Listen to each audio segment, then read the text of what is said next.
자, 그러면 타올린이 정말 사라져서 정말 좋았네요.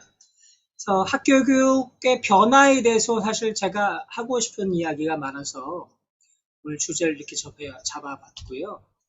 그럼 미래 사회는 우리 어떻게 될까요? 라고 한번 살펴보면 제가 한 19년 코로나 터지기 전에 프랑스에 여행을 갔는데 공항에 2025년도에 사회는 어떨까라는 주제로 입국장에서부터 심사대까지 프랑스의 유명한 미술가들이 그린 사진을 본 적이 있어요.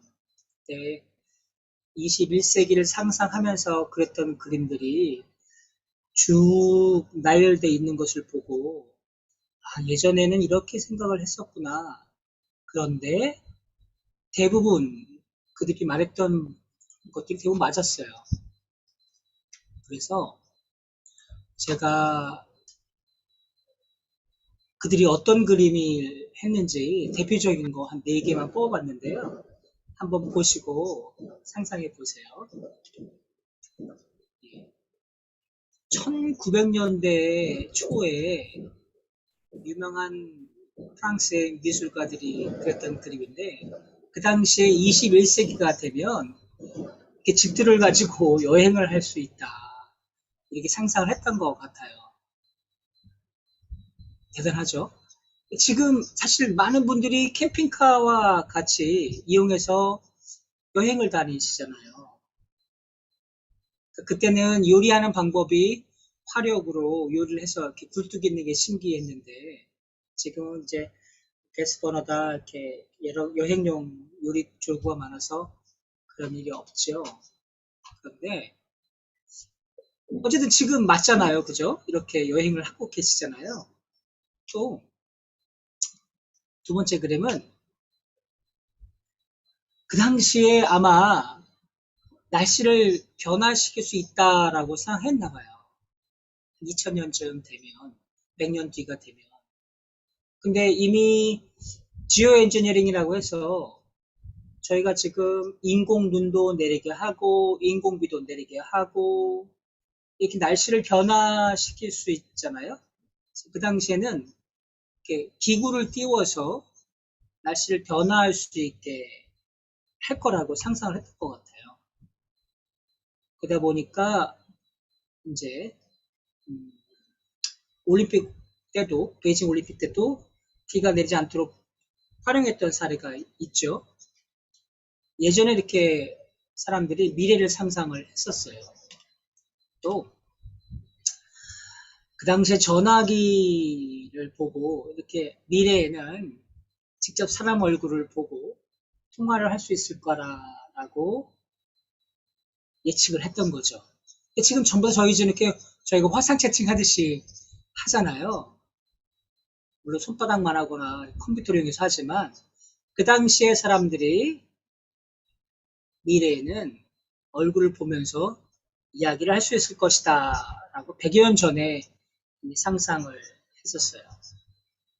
그리고 마지막으로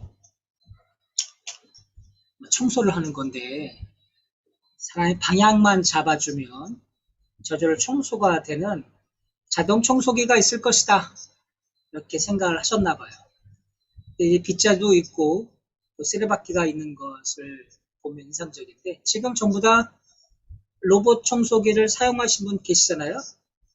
이 당시에 이렇게 미래학자나 예술가들은 21세기 상상을 했다는 거예요. 거의 다 맞잖아요. 그죠?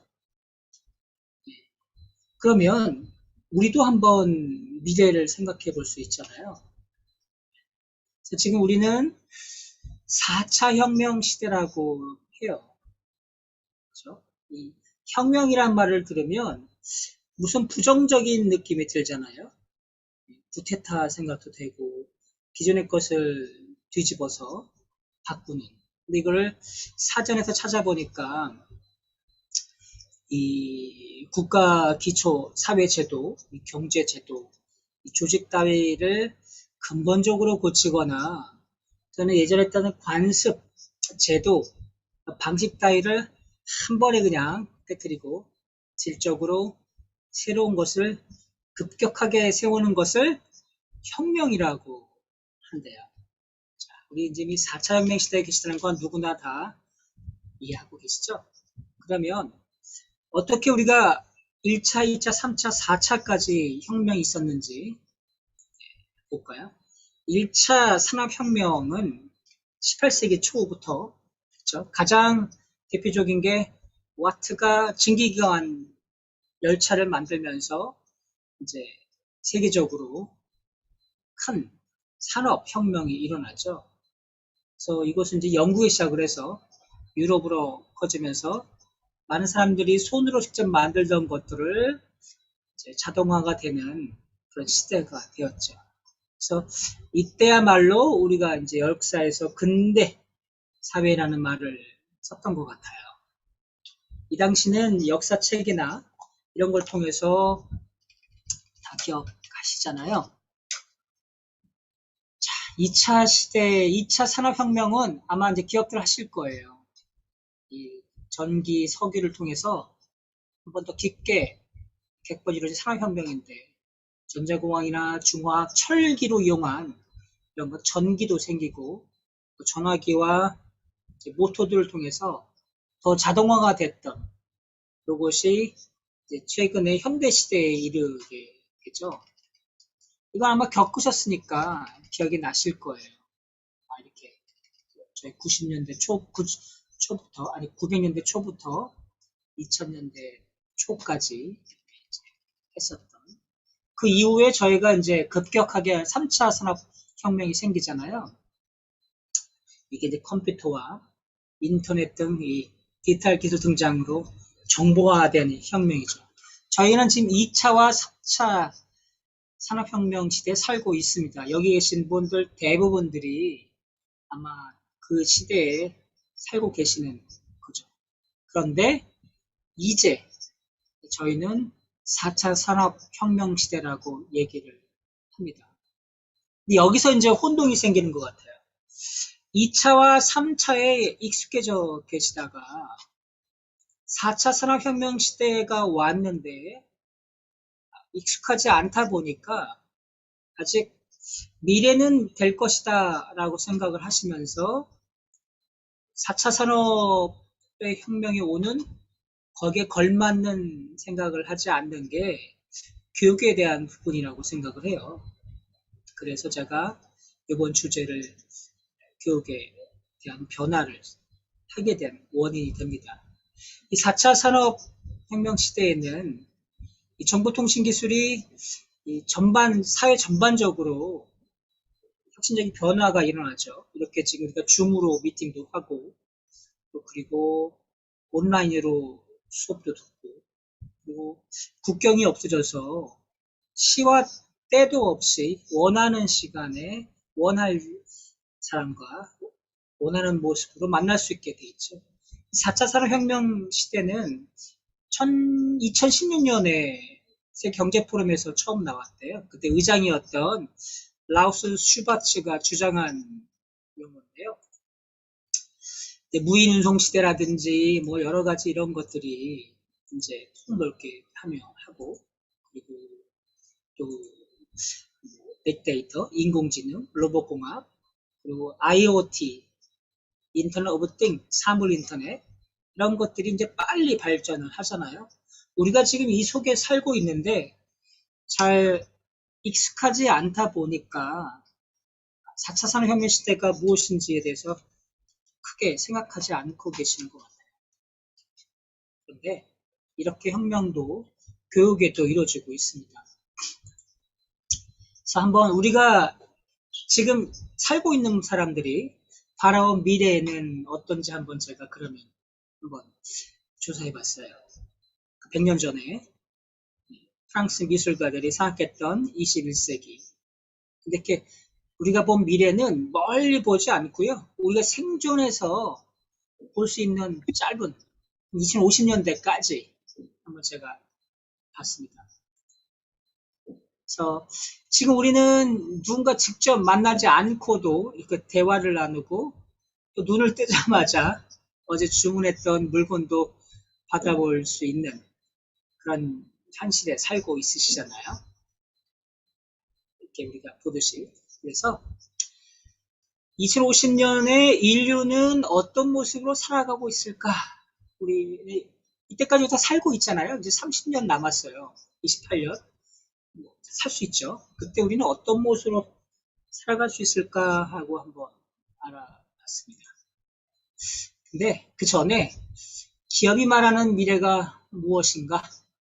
기업들은 그 당시에 어떤 물건들을 쓸 수 있을까 하고 준비할 거 아니에요.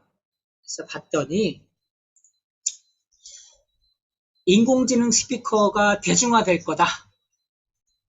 말로 하는 시대. 글도 쓰지 않고 치지도 않고 말로 그냥 문 열어줘. 집에 가자. 이렇게 하면 되는. 운전도 마찬가지고 인공지능 스피커의 대중화가 돼 있어서 모든 사람들이 말로 할 것이다. 말로 하면 글도 써주고 그래서 아마 교육적으로 쓰는 기능들이 많이 사라질 것 같아요. 지금 생각해 보세요. 하루에 몇 글자 쓰세요? 만보 걷기는 하시지만 만 글자 쓰기 안 하시잖아요. 점점 우리 인간 사회에서 글을 쓰는 기능은 사라지는 것 같아요. 그러다 보니까 예쁜 글씨를 쓰거나 이런 게 없어지고 그래서 문자가 좀 퇴화하지 않을까 이런 생각이 듭니다. 그래서 아마 개인용 비행체가 상용화가 돼서 자동차 타듯이 1인 비행기를 타고 원하시는 곳으로 원할 때 갈 수 있는 그런 시대가 올 거라고 그래요.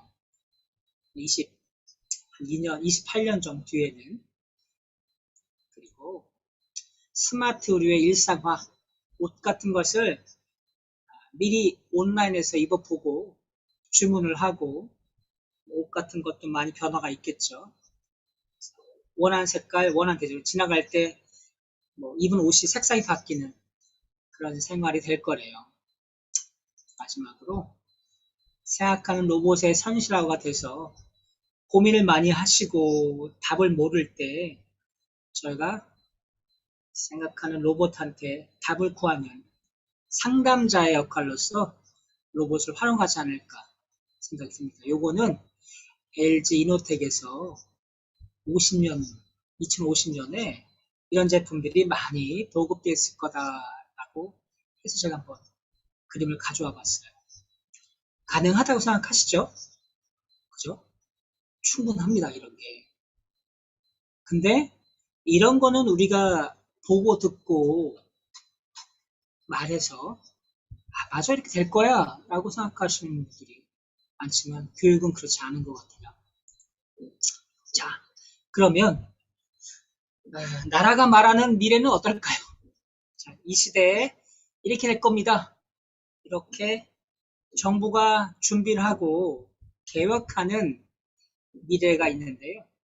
그 중에 12개 정도를 제가 발췌해 봤습니다. 2021년부터 2045년, 2045년까지 미래 사회를 국가가 전망하고 기획하는 게 있어요. 이거는 어떻게 했냐면, 누가 했냐면, 그 산학연 과학기술 및 연구사의 분야에 60여 명의 전문가들을 모아서 이들에게 의견을 들어봤대요. 45년에는 어떻게 했느냐? 네, 아이고, 네, JJ4님께서 누가 좀 손 좀 줄여주세요. 네. 2021년부터 45년까지 미래사회를 전망했더니 제일 먼저 나라에서는 그 시절에는 이렇게 될 것이다. 세상이 디지털화 될 것이다. 모든 게 IoT, 사물 인터넷으로 100% 디지털 세상이 될 거다. 이렇게 예측을 했어요. 그럼 대부분이 비대면 사회일 것이다. 사람을 만나는 것보다 비대면으로 만날 것이다. 그것이 지금 겪고 있잖아요. 만나고 싶어도 바이러스나 이런 외부의 힘 때문에 만날 수 없는 사랑하는 사람들을 만날 수 없게 되는 거죠. 그런 사회 속에서 살게 될 것이다. 생각 얘기를 하신대요. 여러 가지 가치의 다양성이 다양화된 사회, 가치가 아주 다양화된 지금의 또 우리 NFT 사회가 돼서 어떤 것에 가치를 부여를 하죠. 저에겐 필요하지 않지만 남에겐 필요한.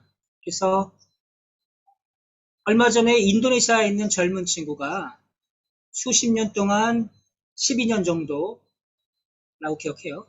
자기의 변화된 사진을 사진 찍은 것을 올려서 팔았더니 그걸 필요한 사람이 구매한 액수가 10억 정도가 된대요. 어떤 가치를 부여한 그런데 의미를 부여한 다양한 사회가 된 것 같아요. 또 인구 구조의 변화가 있을 것이다. 당연히 사람이 줄어들고 사람이 대신해야 할 로봇 같은 그런 사회가 당연히 되겠죠. 그래서 인구 구조에 큰 변화가 있을 거예요. 우리가 지금 사는 기간 동안 되는 겁니다. 도시도 변합니다. 사람이 사는 도시의 모습도 변하게 되죠. 기환경이라든지 자연재해 때문에 저희가 어쩔 수 없이 높은 곳으로 가거나 아니면 땅속으로 들어가거나 이런 변화를 겪어야 되겠죠. 환경과 자연의 변화가 당연히 있습니다. 오염도 되고 이러한 것들 때문에 큰 변화가 있을 것이다. 그리고 미지의 영역을 개척하게 될 것이다. 이게 도시가 변화하고 환경과 자연의 부족으로 새로운 미지의 땅을 개척을 되겠죠. 우주시대가 되겠죠. 달나라를 갈 수 있지 않을까. 제가 그림은 잊어먹었지만 넣지 않았지만 프랑스 공항에서 파리 공항에서 어떤 거의 그림에서 21세기에는 관광버스 타고 우리가 여행 가듯이 로켓을 타고 달나라를 갈 수 있을 거라는 그림이 있었어요. 글로컬 시대, 글로벌 시대는 들어보셨지만 글로컬 시대는 처음 들어봤죠. 글로벌과 어떤 걸까요? 컬처, 합성어입니다. 도시 또는 어떤 각 사는 곳에 도시화가 세계화되는 어떤 특성을 가진 것을 글로컬이라고 해요. 처음 들어보시는 게 계시겠지만 글로컬 단어는 이미 한국이나 지방자치단체에서는 아주 오래전부터 쓰였습니다. 그래서 저희도 지금 글로컬 시대 즐기죠. 세계가 BTS 노래를 듣고 우리 한류에 열광하는 게 바로 글로컬 시대라고 보시면 돼요. 동북아 정세가 변화합니다. 중국과 한국과 일본 이런 체제가 변화할 거래요. 또 우리 국가 역할이 변화를 합니다. 국가 선택이 옵션화돼서 우리가 서울 사람이 부산 가서 주민등록지를 바꾸듯이 국가도 원하시는 나라에 가서 사시면서 국적도 바꾸는 그러한 시대가 지구촌 시대가 올 거라고 생각합니다. 그리고 안보에 대한 또 새로운 의견들이 나오겠죠. 지구촌이 하나가 되다 보니까 지구에 사는 사람이 적이 아니라 다른 세상에서 온 사람이 적이 되는 신흥 안보도 대두가 될 거예요. 그 극단적 쇼크, 사람들이 그냥 화도 쉽게 내고 빨리빨리 결정하는 것, 이런 걸로 쇼크가 생긴다는 이런. 이거는 제가 한국과학기술기획평가원에 들어가서 2045년을 향한 미래사회 전망과 핵심 이슈 심층 분석이라는 보고서를 보고 12개를 뽑아봤어요. 이게 앞으로 저희 미래가 이렇게 된다고 합니다. 그래서 여기가 지금 저희가 살고 있으면서 다 겪으실 거예요. 자, 그럼 이제 제가 원하는 것. 학교 교육의 변화는 그러면 어떻게 될까요? 이런 시대가 다가오는데 저희가 교육에 대해서 조금 준비를 하셔야 되잖아요. 그죠? 근데 이렇게 될 거다라는 거는 많은 분들이 끄덕끄덕 하세요. 그러면 우리가 2세들한테, 우리 3세들한테 가르치는 교육의 방법도 바뀌어야 되는데 그 생각은 하지 않으시는 것 같아요. 여기에 이제 딜레마에 빠지신 분들이 많이 계시더라고요. 교육계에 계신 분들은 예측하고 변화를 갖고자 하는데 정작 아이들의 미래를 계획하고 교육을 시키는 학부모님들은 준비하지 않아서 자기가 공부하던 시절의 학교 방법, 교육 방법, 직업 이런 것들을 요구하시는 것 같아요. 저는 우리가 변해야 된다. 우리 아이들은 우리가 생각하고 있는 교육 방법의 교육을 받아서는 안 됩니다. 이렇게 주장하고 싶습니다. 자, 이러한 미래 기술과 사회의 변화는 학교를 어떻게 바꿔 놓을까요? 바뀌고 있습니다, 지금. 지금 느끼고 계시고요. 이런 기술 속에서 지금과 같은 학교 교육이 딱 10년 뒤에는 똑같이 존재할까? 이런 고민을 한번 해보고 싶습니다. 그리고 그럼 학교와 교사의 역할은 어떻게 변할까요? 학습자와 교수자의 역할은 크게 변합니다. 이런 부분들을 오늘 학교 교육의 변화에 대해서 한번 제가 이야기를 좀 해보고 싶습니다. 자, 이 비디오를 한번 보고자 하는데요. 제가 이게 잘 안 돼서 유튜브를 틀고 그리고 다시 보도록 하겠습니다. 잠깐만 기다려 주세요. 여기서만 자, 제가 화면 공유를 다시 하면서 비디오를 이 비디오는 아주 오래전에 나왔던 비디오예요. 근데 다시 한번 공유하도록 하겠습니다. 한글 자막이 나오니까는요 이해하시고 이미 보신 분도 계시겠지만 이게 코로나가 터지기 전에 한참 교육계에 유행했던 교육계의 혁신을 주장하는 비디오였습니다. 한번 보시도록 할게요.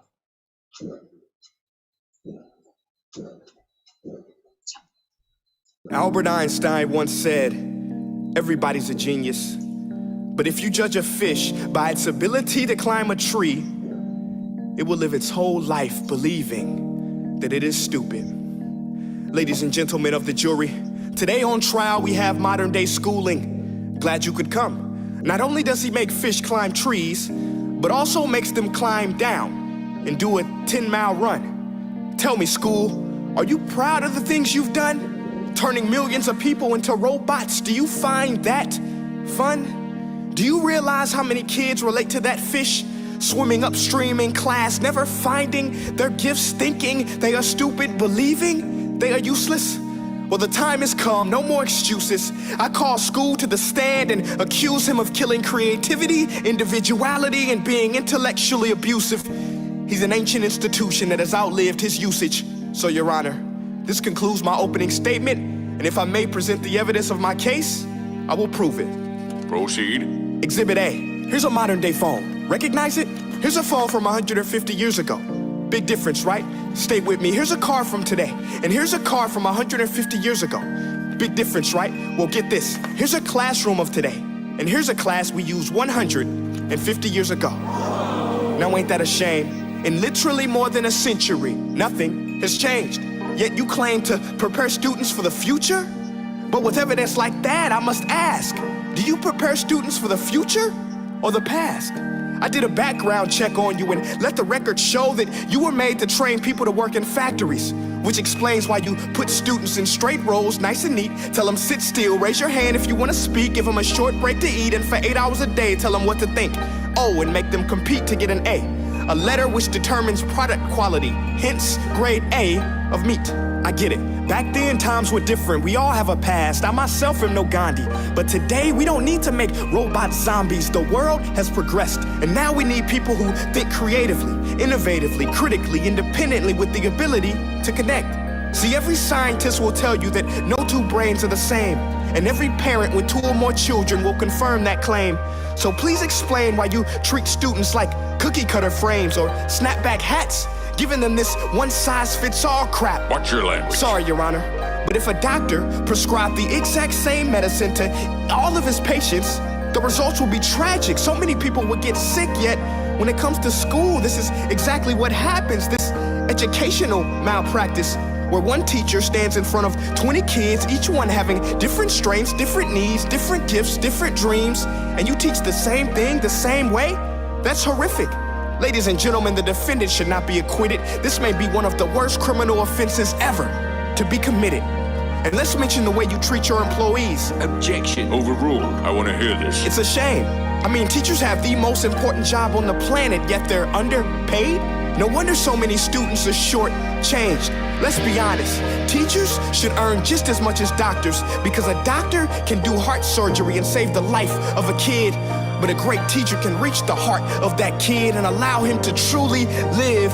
See, teachers are heroes that often get blamed, but they're not the problem. They work in a system without many options or rights. Curriculums are created by policymakers, most of which have never taught a day in their life. Just obsessed with standardized tests. They think bubbling in a multiple choice question will determine success. That's outlandish. In fact, these tests are too cruel to be used and should be abandoned, but don't take my word for it. Take Frederick J. Kelly, the man who invented standardized testing, who said, and I quote, "These tests are too cruel to be used and should be abandoned." Ladies and gentlemen of the jury, if we continue down this road, the results will be lethal. I don't have much faith in school, but I do have faith in people. And if we can customize healthcare, cars, and Facebook pages, then it is our duty to do the same for education, to upgrade it, change it, do away with school spirit, because that's useless. Unless we're working to bring the spirit out of each and every student, that should be our task. No more Common Core. Instead, let's reach the core of every heart in every class. Sure, math is important, but no more than art or dance. Let's give every gift an equal chance. I know this sounds like a dream, but countries like Finland are doing impressive things. They have shorter school days. Teachers make a decent wage. Homework is non-existent, and they focus on collaboration instead of competition. But here's the kicker, boys and girls. Their educational system outperforms every other country in the world. Other places like Singapore are succeeding rapidly. Schools like Montessori, programs like Khan Academy, there is no single solution. But let's get moving, because while students may be 20% of our population, they are 100% of our future. So let's attend to their dreams, and there's no telling what we can achieve. This is a world in which I believe. A world where fish are no longer forced to climb trees. I'll rest my case.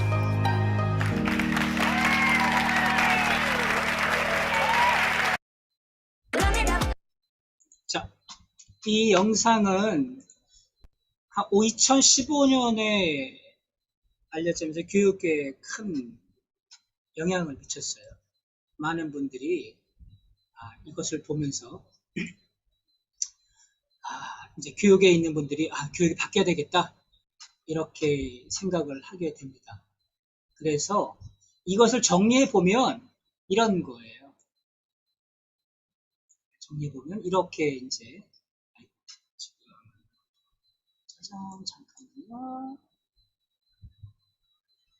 슬라이드 쇼를 보고 그리고 짜잔 시작하겠습니다. 이렇게 가게 되는 거죠.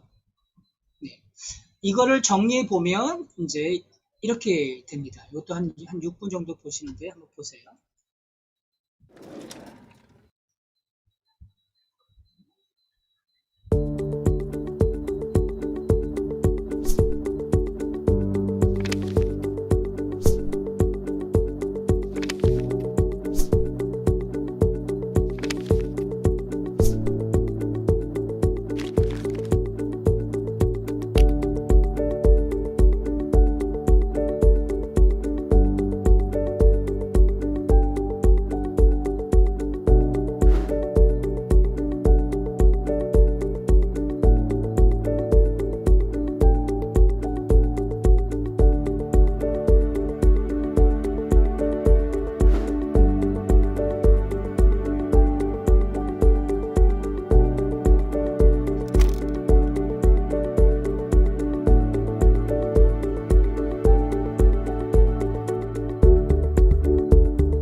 자, 보셨죠?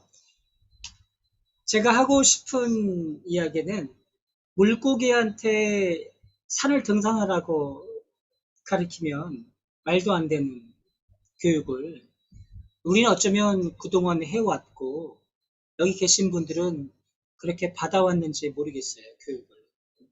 만약에 손흥민이나 박성희한테 축구를 하지 말고 야구를 하라고 했으면 과연 그 두 분이 성공할 수 있었을까요? 김연아한테 스케이트를 타지 말고 자전거를 타라고 했으면 과연 김연아는 그런 세계적인 스타가 될 수 있었을까요? 그동안 우리나라의 교육 또는 교육계가 그렇게 사회가 요구하는 인력을 만들어내는 그런 공장이었던 것 같아요. 자, 그래서 한번 고민해 보겠습니다. 올해 초등학교를 입학하는 7살의 아이가 대학생이 되는 2034년의 교육은 어떻게 달라질지 모르겠어요. 그러나 확실하게 제가 말씀드릴 수 있는 건 이 아이들이 현재 지금의 우리 대학에 다니고 있는 우리 자녀들이 그들이 40대가 되었을 때 학교에서 배웠던 내용 중 80에서 90%는 쓸모없는 확률이 높다는 것이에요. 그건 우리가 겪어봐서 알잖아요. 우리가 그렇게 미치도록 외웠던 화학 기호, 그리고 미분, 적분, 2차 방정식에 해당하는 그러한 밤을 새고 정말 코피 흘려가며 했던 지식들이 우리가 지금 살고 있는 이 사회에서 쓰고 계신가요? 우리가 이미 겪어봤기 때문에 자녀들한테 그러한 고민거리를 넘기지 않기 위해서는 어떻게 되는지 우리가 미래적인 교육을 생각하고 그들 역량에 맞는 교육을 해야 되지 않겠는가. 이게 제가 하고 싶은 말입니다. 미래 사회가 학교 변화해 주는 시사점이 있어요. 한번 제가 이걸 크게 했는데요. 경제적 불평등이 생깁니다. 계속 세계는 승자 독식 경제로 인해서 8년 뒤 이후에는 부의 편중이 너무 갈라질 것 같아요. 비트코인이다 뭐다 돈을 쉽게 벌고 노력하는 사람들은 돈을 못 벌고 그래서 우리 사회에 공통선에서 똑같이 출발하는 그렇지 못한 흑수저 금수저 이런 사람들에게 동등한 선에서 출발할 수 있는 또 그들과 함께 더불어 살아가는 능력을 갖추는 게 되게 중요해질 것 같아요. 그리고 직업 세계의 변화가 생깁니다. 앞으로는 누구한테 고용되지 않고 1인 기업으로서 자기 스스로 사업을 하고 그 지식을 공유를 하고 하나가 이루어지는 하나의 팀으로 같이 일을 하게 돼서 어떤 그러한 완성도를 높여나가면서 감성, 공감, 도전하는 모험, 그리고 사람과 연결된 네트워킹 이러한 어떤 그 인간적인 소프트 스킬들이 아주 중요해지는 그걸 잘 다룬 사람이 훌륭한 1인 기업으로서 소속되지 않은 그런 직업을 갖게 되는 것 같아요. 그리고 다양성이 증가하겠죠. 다문화. 제가 어린 시절에는 국제 결혼한 사람들을 되게 무시를 했고 그리고 또 받아들이지 않으려고 했으나 지금은 한국의 어떤 학교에는 50%가 다문화 학생들이래요. 이 교실 내 학생들이 다양해지고 이런 사람들이 증가하다 보니까 다양한 수업의 방식이 도입돼야 되고 또 인구가 늘어나지 않아서 수업의 인구도 줄어들고 저는 한 반에 60명이었던 시절에 초등학교를 다녔어요. 고등학교 때까지도 50명이었던 것 같아요. 그러니까 그렇게 많은 아이들이 자랐는데 지금 인구가 줄다 보니까 각각 개인에게 대해는 개별화 교육 그리고 수업에 적응하지 못하는 아이들에 위한 특별 교육 그리고 이들을 위한 보편적인 학습 설계 같은 게 막 나와서 수업이 작은 인원, 1대1 교육, 또는 작은 인원의 교육이 이루어질 거라고 생각합니다. 그리고 정말 대학을 가야 되는가? 아닌가? 자격증 같은 게 이제 경쟁 시대가 다가오죠. 이미 시작됐습니다. 좋은 대학을 나왔는데 대학에 취직이 안 돼요.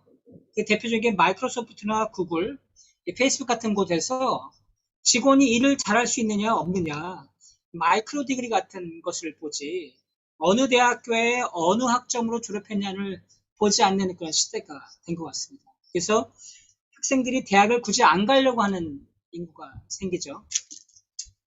좋아하는 것, 자기가 잘하는 것, 그거를 1년 동안 열심히 공부해서 사회가 요구하는 자격증을 따고 기술을 증명하면 취직이 더 잘 되는 그런 시대가 옵니다. 그래서 굳이 대학을 안 가도 되는 그런 시대가 되다 보니까 2030년, 8년, 10년 정도 뒤에는 세계의 대학교의 50%가 문을 닫는데요. 저도 곧 백수가 될 시대가 얼마 안 된 것 같습니다. 또 뉴 미디어 시대에 뇌의 변화가 오죠. 지금 세대 차이 느끼시죠? 네? 꼰대, 나 때는 이렇게 얘기하는 우리 시대가 됐잖아요. 이 젊은 친구들하고 대화가 안 되잖아요. 새로운 시대에 이 친구들은 정말 새로운 뇌를 가진 사람이에요. 이 사고방식도 다르고, 그리고 행동 양식도 다르고, 그리고 기성세대하고는 잘 어울리지 않는 그런 세대에 살고 있으면서 그런 친구들과에게 우리가 배워왔고 우리가 했던 것들을 강요하다 보니까 세대 차이가 느껴져. 가장 큰 변화는 뭐냐면 이 신세대들은 내외 충동성이 아주 높고 이 집중 시간이 짧아져요. 단편 소설밖에 못 읽죠. 장편을 못 읽는 거예요. 그리고 자기가 한 일에 어떠한 코멘트나 피드백이 없으면 화를 막 내요. 그래서 아마 자녀분들하고 대화가 잘 안 되는 부모님들은 우리는 지켜본다, 잘하겠지, 기회를 두세 번 주겠지 하면서 실수한 부분들을 이해하기 않으시겠지만 아이들은 좋다, 나쁘다, 잘했다, 못했다를 바로바로 거기서 듣기를 바라는 거예요. 그렇게 참고 안 하시는 부모님이 계시면 그게 바로 자녀와의 대화 단절이 생기죠. 가장 중요한 건 또 낙오하는 세대가 막 생기는 거예요. 교육받기를 거부하고 졸업장을 받고서 어떤 보상을 받고 사회적으로 계층의 상승을 하거나 이걸 하기 싫어하는 세대가 계속 출현합니다. 낙오 세대. 이건 지금 저희가 IMF 이후에 노숙자가 증가하잖아요. 했잖아요. 이런 분들이 낙오 세대의 출현의 첫 시발점이라고 볼 수 있죠. 예전에 열심히 노력을 하면 잘 살 수 있다 희망이 있었는데 우리 IMF 이후에 20년 넘도록 가족과 소통하지 않고 혼자 살고 있는 노숙자, 이 사회에서 그냥 이렇게 적응하지 못하고 정확하게 사회에 적응하기 싫어하는 의사가 없는 사람들이 늘어나는데 학생들에게도 이렇게 생길 겁니다. 이러다 보니까 미래의 교육은 많이 바뀌어가고 있는데 우리가 배웠던 시절 방식으로 아이들을 대하거나 미래도 그렇게 살 거다라고 생각하면 안 된다가 제가 하고 싶은 이야기이고요.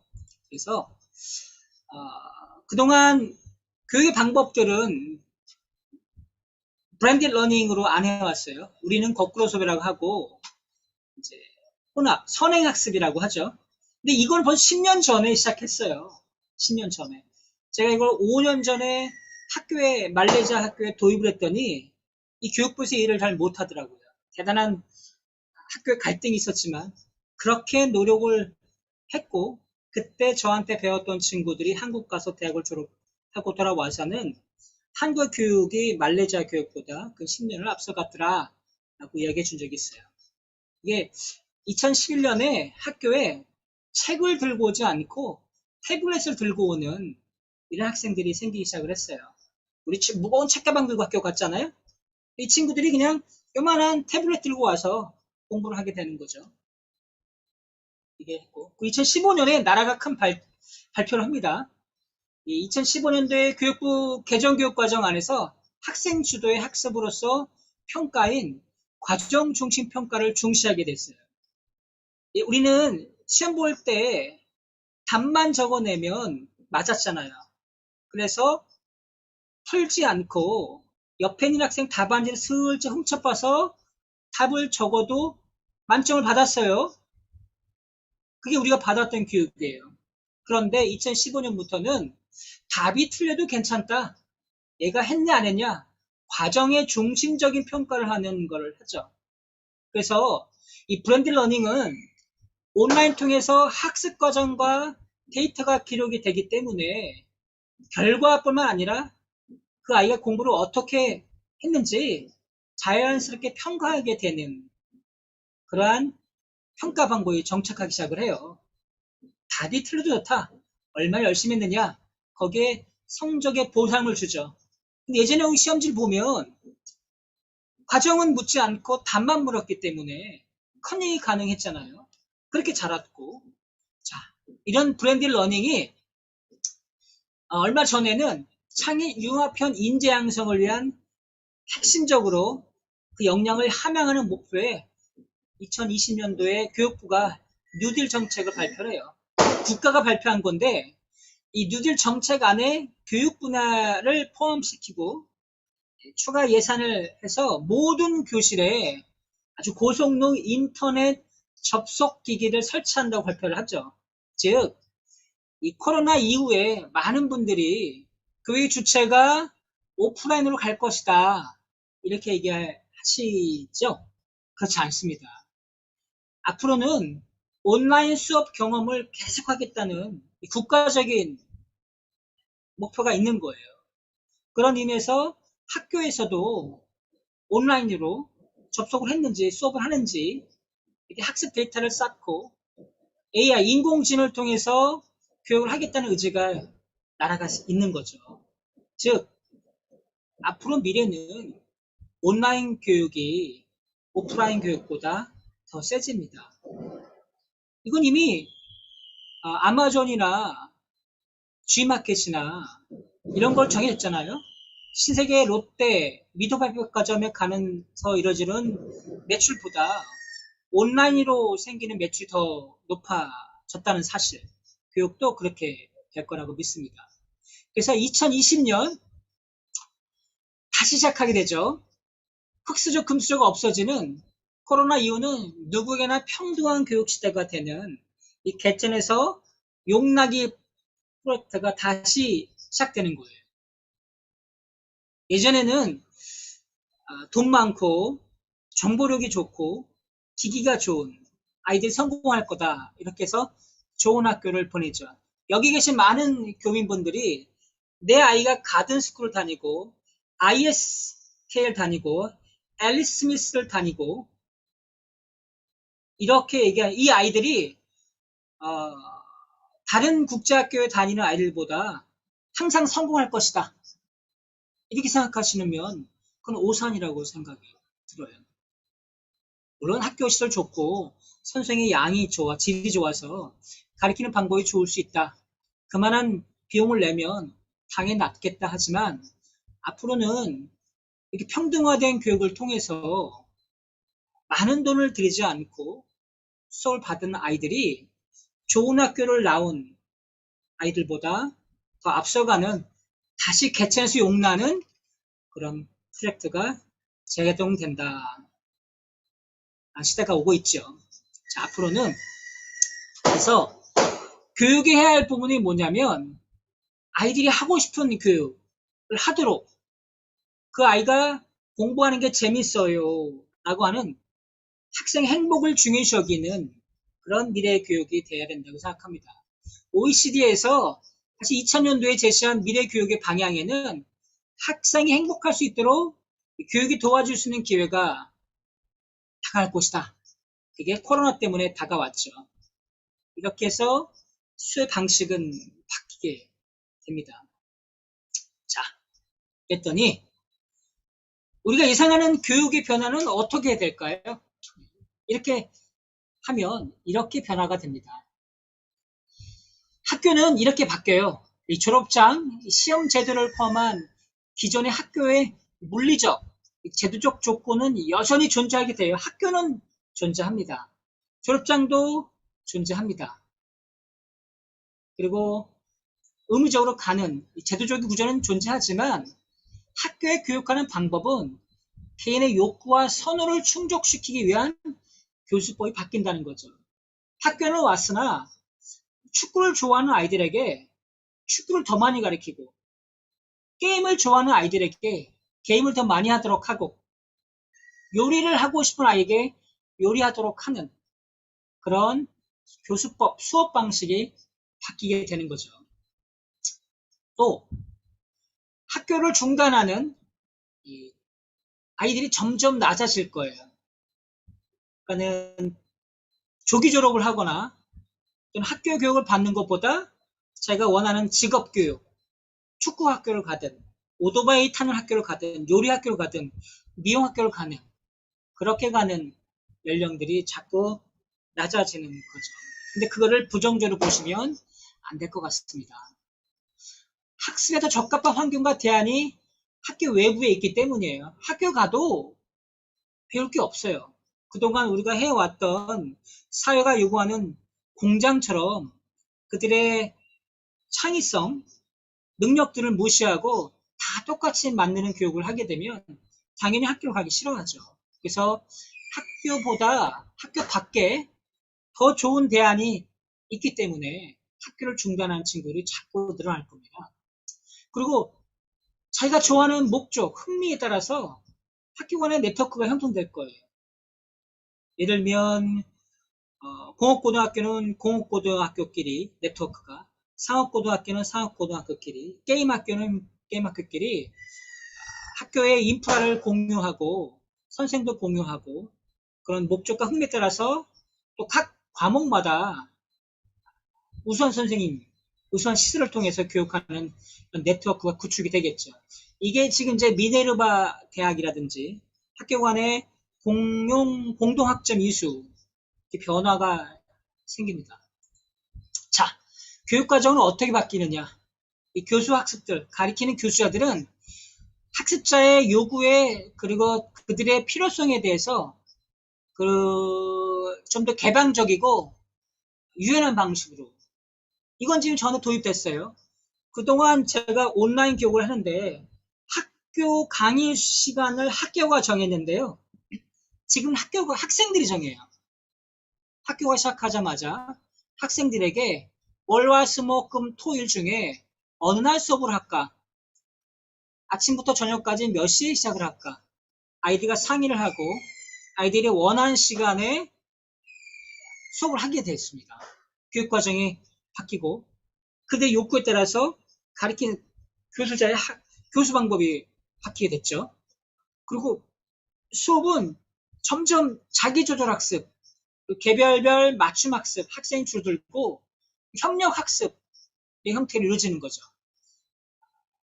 아이들 5명, 4명, 3명 한 팀이 이루어져서 협력해서 하나 과제물을 만들도록 예전에는 한 명이 과제를 했지만 지금은 여러 명이 하나의 과제를 공유하면서 의견을 나누고 그렇게 가는 과제들이 많아지고 있죠.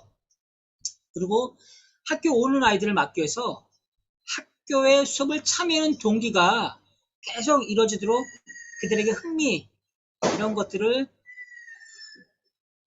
동기 유발이 계속 생기도록 그들의 개인적인 입장을 고려하는 그리고 수업이 그냥 하루 일상과 통합되는 식이 되는 거죠. 지금 저희 하는 방식이 수업하는 게 있죠. 저녁에 밥 먹고 커피 한잔 마시고 쉬면서 이렇게 되는. 그리고 학습자가 주도적으로 자기 학습 경로를 선택하게 되는 거죠. 하고 싶은 학교, 학과 그리고 학습 방법을 선택하게 되는 거죠. 잘 가르치는 분한테 수업을 듣고 이 학습자 주도적 학습은 유튜브라고 보시면 돼요. 제가 유튜브에 들어가서 원하는 것만 보잖아요. 그렇게 많은데도 이미 우리 일상에는 도달해 있습니다.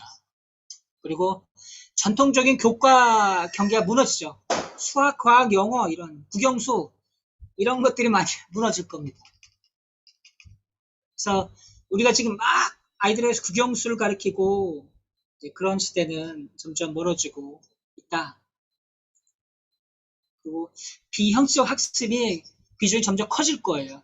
유튜브라고 생각하세요. 알고 싶은 것, 궁금한 거 많은데 딱 그 필요한 것만 찾고 배우고 그걸 실습하는 비학습적 학습이 점점 커지고 있다. 그래서 여러 가지 많은 지식을 배우려고 하는 게 아니라 딱 필요한 지식만 찾게 돼서 여러 영역에서 전문가들에게 배우는 그리고 그들의 기술과 지식을 습득하는 게 그걸 많이 아는 사람이 인기를 얻게 되죠. 자, 이러한 수업들이 구성주의 함께하는 것도 여전히 학교가 유지가 돼요. 그러나 교육의 방법은 분명히 바뀝니다. 그리고 개인 학습, 이 개인과 학습은 서로 반대파가 아니에요. 이제 같아져요. 학습이 게임이 되고 게임이 학습이 되는 시대가 됩니다. 그리고 가상현실, 증강현실, 오타네요. 증강현실이 광범위하게 사용되죠. 이미 한국에서는 많이 활용되고 있죠. 요거는 유럽 교육위원회에 보면 이 안에 있는 IPTS라는 연구단체에서 연구한 주요 내용의 논문을 제가 보고 발췌낸 내용들이에요. 바뀝니다. 자, 그러면 이제 끝날 시간인데요. 제가 여러분들에게 자녀 교육에 대해서 제안을 드린다면 이런 겁니다. 교육 방향을 설정할 때 두 가지 접근이 있을 수 있어요. 하나는 기존의 제도를 그대로 둔 채 문제점을 계산하는 거죠. 나는 우리 아이에게 이게 안 맞아. 막 바꾸는. 이것도 해보고 저것도 해보는 이런 방향이고요.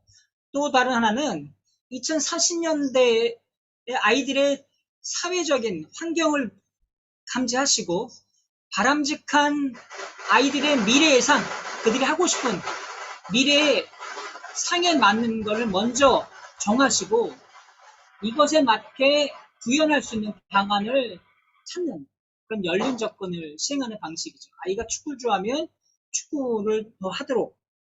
그래서 당연히 열린 방안을 접근하는 게 맞습니다. 열린 접근은 기존의 학교 시스템 이외에서 찾을 수 있어요. 학교에 안 가도 얼마든지. 그래서 홈스쿨링이라든지 이런 게 더 대안학교 이런 것서 학교보다 다가오게 되겠죠. 근데 이렇게 할 때 주의할 게 두 가지가 있어요. 첫째는 카더라 유행에 휩쓸지 않는 거예요.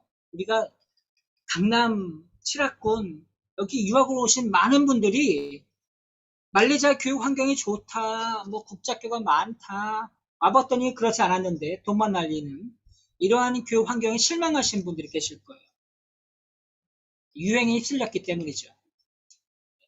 이걸 주의하셔야 되고 또 다른 하나는 미래 교육을 현재 교육과 다르다고 인식하셔야 되는데 같다고 생각하시는 게 문제예요. 우리가 배웠던 교육 방식인 우리 아이들에게 적합하지 않습니다. 근데 이걸 같다고 생각하고 미래와 현재가 무관하다 착각하는 거예요. 다른데. 그래서 미래는 교육이 바뀝니다. 그래서 우리가 배워왔던 그런 교육 방식을 아이들에게 적합하게 맞다고 생각하시면 안 되는데요.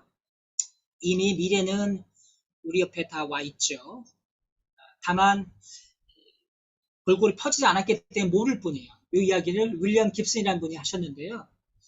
우리 미래는 바로 눈앞에 있지만 우리가 그걸 받아들이지 않고 우리 시절의 교육 방법을 아이들에게 도입하고자 하는 이것을 우리가 주의하셔야 됩니다.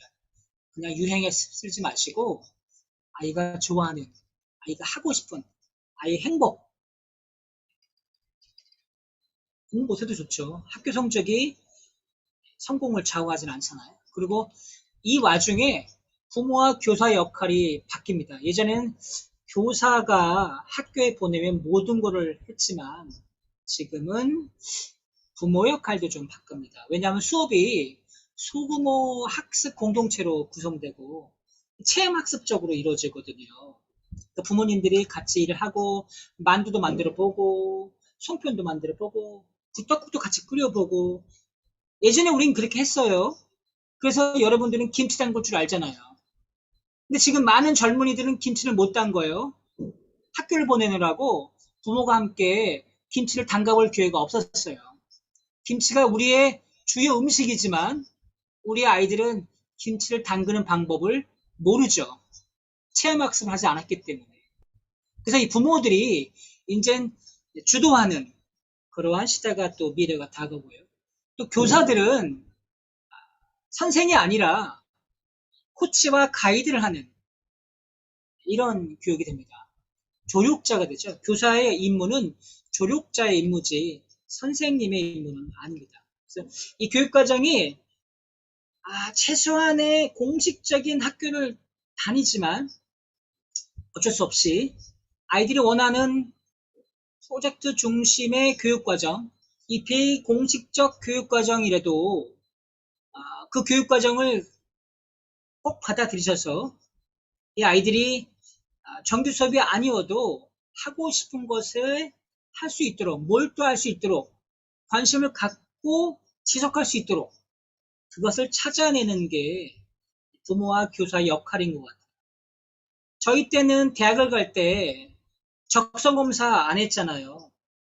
학력고사 이성적이면 이 학교에 저 학과를 들어갈 수 있다. 대학만 가면 최고였으니까. 그렇게 했기 때문에 지금 여기 계신 모든 부모님들이 계신 분들이 대학을 나와서 자기 전공에 맞는 직업을 갖고 계시지 않잖아요. 우리 아이도 그렇게 될 수 있습니다. 그래서 부모와 교사 역할이 이렇게 바뀔 수 있고 이렇게 선생이 아니라 체험학습을 주도하는 코치와 가이드로 역할이 바뀐다라는 걸 제안하고 싶습니다. 자, 오늘 여기까지 해보도록 하겠습니다. 궁금하신 거 있으면 질문해 주시고요. 없으시면 끝내도록 하겠습니다. 잘 들으셨나요? 네, 교수님 너무 감사합니다. 네, 아까 제가 비디오를 봤다가 정말로 변한 게 하나 없구나, 교육 부분에 있어서는 네. 좀 알고 있었는데 좀 확실히 보니까 좀 쇼킹하기도 했고요. 사실은 오늘도 제가 업무상 때문에 1시간 정도 필리핀의 가장 오래된 의과대학 병원이랑 얘기를 나눴었거든요. 요즘 대학생들 의과대학 졸업해서 청진기 안 씁니다. 실제로 병원에서는. 근데 아직도 청진기를 들고 학습을 하고 스킬랩에 가서 테스트를 받아야 되는 이런 과정들에 있어서 굉장히 이제 그거를 좀 바꿔달라. 저는 이제 인더스트리얼 쪽이니까 산업 쪽이니까 전혀 쓸모없는 청진기 교육하지 말고 이거를 교육해달라라고 요청을 한 바가 있어요. 그래야 또 취직도 잘 되고 너의 학생들도 효과를 볼 수 있다. 배운 거에 대해서 써먹을 수 있으니까. 그런데도 불구하고 대학 교수님하고의 접견이 굉장히 대화가 힘들더라고요. 그래도 우리는 실러버스가 있고 캐리큘럼이 있고 바꾸려면 누구한테 어프로브를 받아야 되고 그런 정책적인 게 너무나 막혀 있어서 실제로 졸업하자마자 쓸 수 있는 것이 하나도 없는데 그거를 해야 되는. 그래서 이건 정말 갭이고 정부 차원에서 아니면은 산업과 대학교에서의 철두철미한 전략이 아니고는 누구 한 사람이 해서는 안 되겠구나 하는 벽을 많이 느꼈습니다. 네, 저도 동감합니다. 저도 여기서 이쪽 학교에 있는 관계자들하고 똑같은 경험을 수년째 하고 있습니다.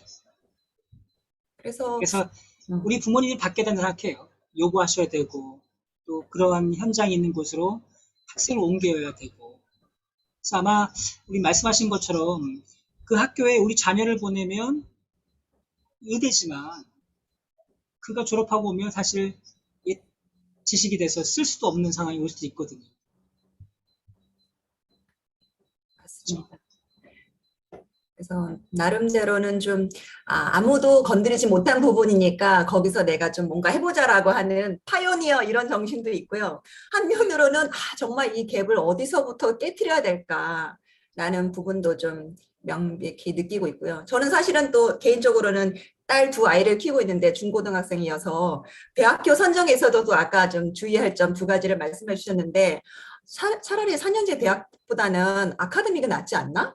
직업 학교가 더 낫지 않을까? 저 스스로도 그렇게 생각을 하고 있거든요. 네. 그래서 실제로도 그런 시스템이 돌아갈 거라고 확신을 하고 있고요. 네.